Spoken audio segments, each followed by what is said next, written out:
Have you ever felt? Are you listening?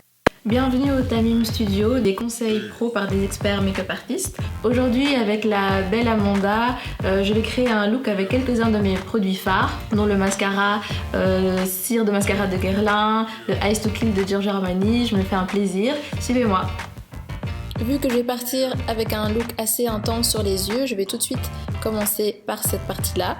Donc j'applique une base, celle-ci est celle de chez NYX, que je vais estomper au doigt sur toute la paupière mobile.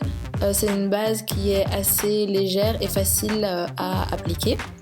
Ensuite, je vais venir presser le fard principal qui est le Eyes to Kill bleu et doré de chez Giorgio Armani. Donc là, je le presse sur toute la paupière mobile afin d'avoir une belle couleur bien intense et le mélange du doré et du bleu. Pour bien intensifier tout ça et donner du relief, je vais venir avec les fards poudre, donc le bleu au coin externe de l'œil en remontant légèrement sur le haut de la paupière et donner un effet un petit peu liftant. L'idée c'est de structurer un petit peu et de jouer avec l'intensité, mais le bleu étant également irisé, on va pas pouvoir vraiment jouer sur le relief.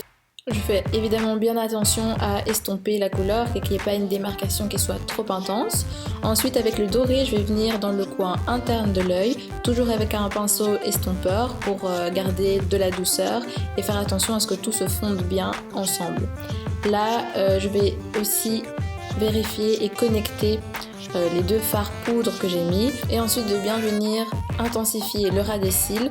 Donc vraiment il s'agit de chatouiller entre les cils, de créer une ombre et non pas une ligne, un trait. Et donc pour ça il faut évidemment que mon crayon soit bien taillé et ce que je peux faire c'est aussi passer par le dessous, donc par l'intérieur. Avec un pinceau crayon et mon doré, je vais venir illuminer le coin interne de l'œil et un petit peu la paupière inférieure, donc disons jusqu'à la moitié de l'œil. Et sur l'autre moitié, je vais déposer avec le même pinceau un fard un petit peu brun pour légèrement ombrer en toute discrétion.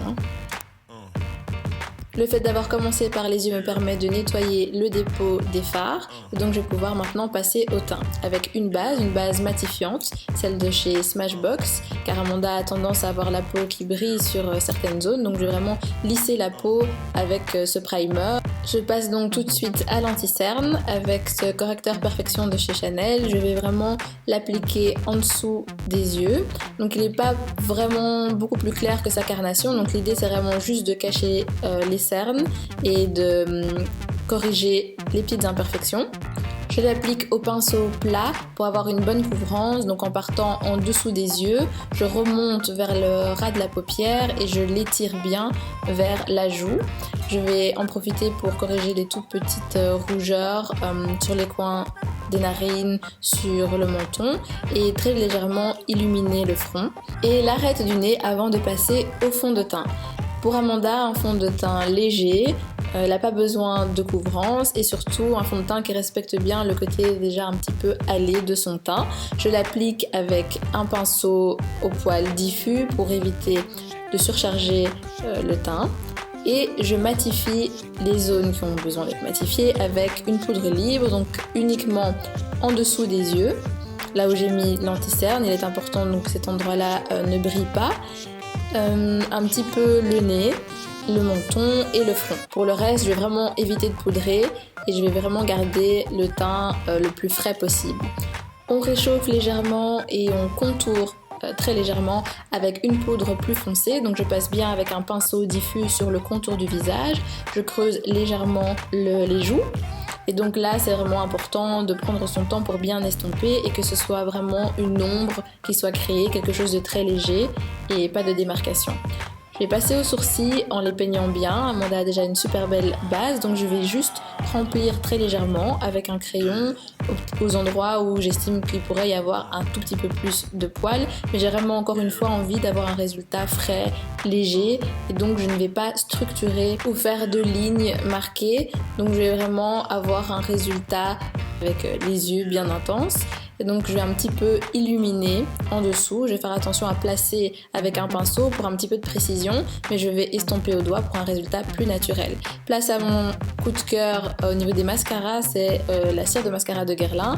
Et donc c'est un mascara qui va vraiment bien étirer, bien gainer et galber le cil. Donc vous pouvez vraiment l'appliquer en quantité généreuse au-dessus et en dessous. Je passe tout de suite aux lèvres avec d'abord un crayon. Je vais l'appliquer sur toute la bouche pour avoir la couleur principale. Et ensuite je vais venir appliquer ce qui est en fait un hydratant lèvres coloré, une couleur abricot, qui va vraiment donner un résultat crémeux. Il manque un peu de blush, donc je vais ajouter un blush crème qui va donner un résultat très léger, très frais et amener la petite touche qu'il manquait. Voilà! Have you ever felt? Are you listening? Damn. Et voilà, j'espère que vous avez apprécié ce look. N'hésitez pas à tester ces produits, c'est vraiment des produits coup de cœur pour moi. N'hésitez pas non plus à nous dire ce que vous avez pensé de la vidéo, de nous soutenir avec un petit thumbs up, de nous rejoindre sur tous les réseaux sociaux, Facebook, Instagram. Un seul et unique nom, Tamim Beauty. Et surtout, ne l'oubliez pas, ce n'est pas une transformation, c'est une révélation.